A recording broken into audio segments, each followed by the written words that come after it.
নমস্কার বন্ধুরা, শ্রীমতীর রান্নাঘরে তোমাদের সবাইকে স্বাগত। আমি একটা বাটিতে একটু জল ফুটিয়ে নিয়েছি।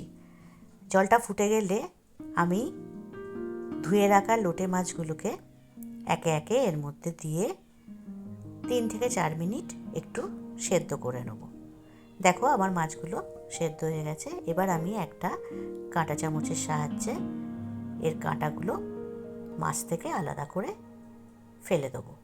ঠিক এইভাবেই আমি মাছগুলোকে কাঁটাটা থেকে আলাদা করে দিলাম।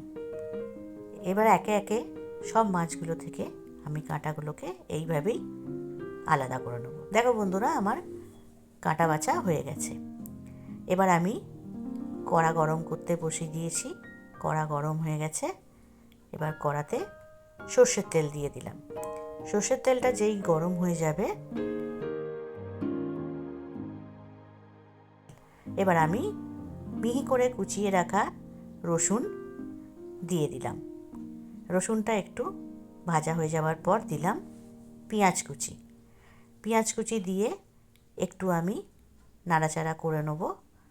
পেঁয়াজটা একটু নরম হয়ে গেলে তার মধ্যে আমি দিয়ে দেবো একদম গ্রেট করে রাখা টমেটো। এবার টমেটোটা দিয়ে আমি খুব ভালো করে এটা ভেজে নেব। এরপর আমি স্বাদ মতো নুন আর হাফ চামচের মতো একটু হলুদ গুঁড়ো দিয়ে দেবো আর লাল লঙ্কার গুঁড়ো দিয়ে দেবো। এবার খুব ভালো করে এই মিশ্রণটাকে একটু ভেজে নেব। এবার সামান্য একটু জল দেবো যাতে মশলাটা পুড়ে না যায়। এবার খুব ভালো করে কষিয়ে নিতে হবে। দেখো আমার কষানো হয়ে গেছে, ওপর থেকে তেলও ছেড়ে দিয়েছে। এবার আমি ওই সেদ্ধ করে রাখা মাছগুলো দিয়ে দেবো। দিয়ে মাছগুলোও খুব ভালো করে এর সাথে কষিয়ে নেব। মাছগুলো কষতে কষতে যখন একেবারে তেল উঠে আসবে তখন আমার কষানো কমপ্লিট হবে। বন্ধুরা, তোমরা যারা আমার এই চ্যানেলটা দেখছো তারা আমার চ্যানেলটাকে অতি অবশ্যই একটু সাবস্ক্রাইব করে দিও, একটা লাইক দিয়ে দিও, আমার পাশে থেকো বন্ধুরা। যেহেতু মাছটা আমি আগেই সেদ্ধ করে রেখেছিলাম, তাই এতে আমি আর জল দেবো না।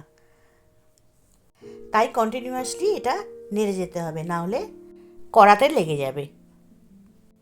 এই সময় গ্যাসের ফ্লেমটা মিডিয়ামে রেখে দেবে। দেখো বন্ধুরা, আমার মোটামুটি কষানো কমপ্লিট হয়ে গেছে। এবার আমি এতে কুচিয়ে রাখা ধনেপাতা দিয়ে মিশিয়ে নেব। দেখো বন্ধুরা, আমার রেডি হয়ে গেল ঝুরা লোটে। তোমরাও একদিন বানিয়ে খেও।